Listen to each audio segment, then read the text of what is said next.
which situation fits best, because I think that while it would be not a bad idea to go Mario against Cloud, but Leo has been teaming with Ally this entire tournament. And to the point, like, you've been seeing that team a lot. Sure. Like, from UGC, they did really well. Yep. Here, they did really well. Maybe we're going to see it more. Leo now finally being able to come into the States, and we're going to see Blacktwins going for Mario against Cloud. Let's see how this is going to go. All right, I'm just going to say the one thing that I like about... oh, okay. I think we're going Battlefield. Oh, definitely going Battlefield. Yeah, they already stage strike before they got on stage. But, so one thing I actually think that is super dope about Blacktwins is that he actually uses Wiimote Nunchuck. Yeah.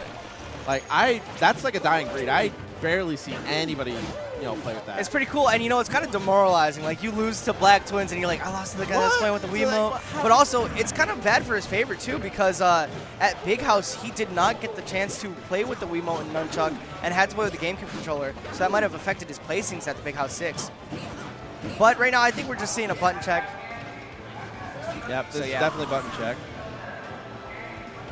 And what do you think about this Mario Cloud matchup compared to the Cloud Ditto? What do you think Blacktwins enjoys more about I it? think he wants the security of having that up smash to where that can stop a lot of Cloud's attempts landing options. Yeah.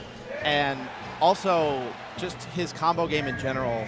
Like, Cloud is one of those characters where he just is an absolute, like, it's just an absolute terror to fight, because Mario strings work really well on Cloud. But I mean, we'll see. Also, on the contrary, Cloud is a very good character too. Once he has limit on deck, your opponent has to play a certain way against that. It kind of changes the whole pace of the match. Yeah, it immediately puts power into your hands, because you can just do some general stuff in neutral and just have the positional advantage. And As we saw in that last set, Ned was like, I'm going to delete your stock right now, press the button, and the stock was gone. Yeah. So far, Blacktwins, he's kind of dancing around Leo a little bit, but you cannot sleep on Leo. He is very, very good at reading bad habits, capitalizing on that. So far, he's got a little bit of the lead. Back air. Here come the uppers. My goodness, and bring that percent right back and even further. Leo has absolutely no chill when it comes to combos. He extends it to the max. Goodness. He said, all right, just stand up. I'm ready. I'm just waiting for you to stand up, please. I'm pretty sure that was his first option that he was ready for. It's just like, well, he's probably just going to get up from ledge regularly. And being very liberal with the limit usage so early. It's not even a minute in, and he took that stock. Oh, okay, going for the glory. And there it is again, and my God. MKLeo just deleted that game. Ay, Dios mío. We got the Spanish commentary in here as well. Let's see what the fans are going to be, though. Blacktwins definitely has to slow it down a little bit, make Leo play his game. Are we going to see the Cloud? Might be seeing the switch. Let's go FD. Okay, you heard it from Blacktwins. He wants to go to FD. And that's definitely a good option, because because Battlefield, I feel like that was a really kind of off first. I feel like he should not let have. He's got a Bayo? You won't. Okay, no, we're seeing the Cloud Ditto. He does have a couple of games to work with, this being a best-of-5 set, but as you were saying. True. Battlefield, I thought, was a very poor strike to, like, I think that he should not have let him take into Battlefield, because that is Cloud's best map. Oh, for sure. So, taking away the platforms and the landing options here, Leo at least being the one with the cloak, and also Blacktwins being the OG Final Fantasy OG Cloud, yeah.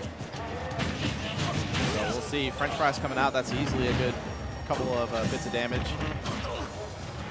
I've been seeing Clouds use that more and more as, as their game progresses. Yeah, that does some ridiculous amount of percent if you don't actually. I mean, if you catch them sleeping on that hit, then it's really good. And once again, this is just textbook Leo. As soon as he sees like an opportunity, he just goes for it. No questions. And he extends that so far to even the point that Blacktwins is already at 120%. Look at these perfect pivots. Perfect pivots. Leo is just sitting there telling this man, just come here.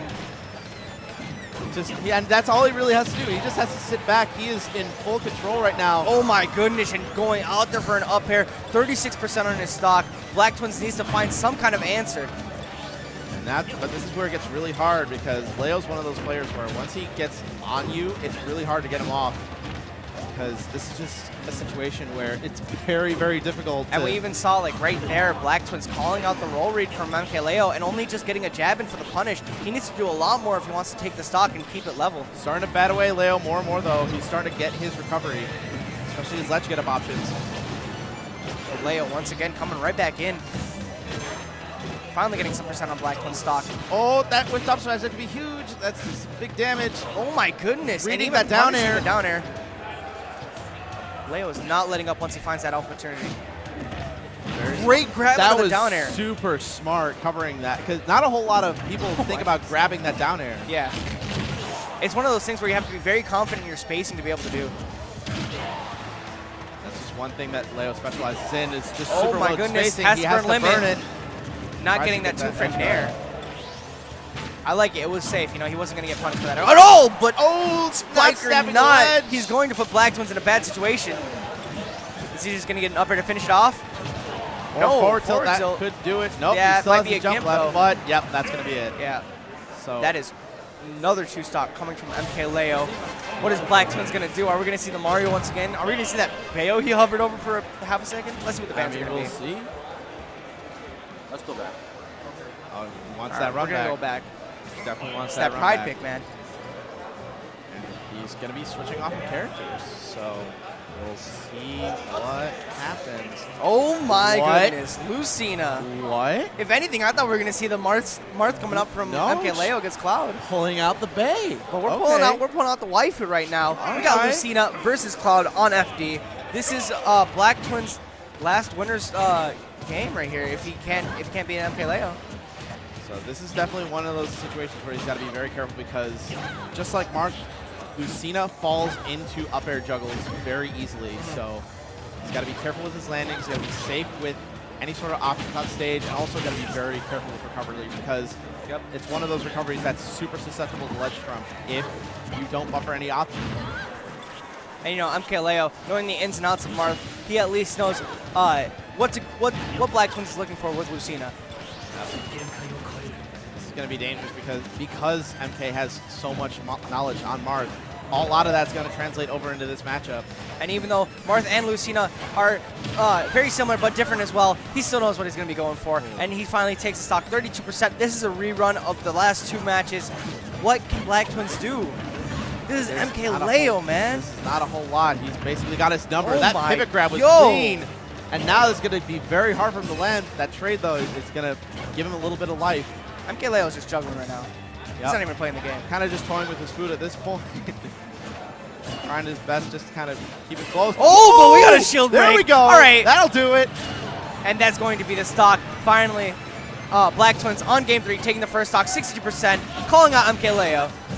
That's one of the things that you got to be careful about. Shield breaker on both Marth and Lucina. It's just a move where you don't use it until it's like, oh, you're in shield. I'm going to use it. Yep. Oh, very nice dodging around those up airs and option coverage from Leo. Getting back on the stage. But Very scared in shield right now. He's at 112%, even going higher, and MKLeo is not letting up. He needs to find a very safe way to get in. Is this his rebuttal? No. and this is going to be very careful. Ooh. Forward air, not off stage though, so he's still living, but that And up air, that is it. that's going to close Very it quick out. 3-0 and a handshake. Yep, that's a very Blacktwins quick. knocked into losers. He still has a chance, but oh, you can see it on his face. That was a rough patch. Yeah. I mean, Just Cloud being able to outspace so hard. That was half Cloud and just half MKLeo. Leo is just a beast. Oh my goodness. Oh, okay. So this next match is actually going to be very, very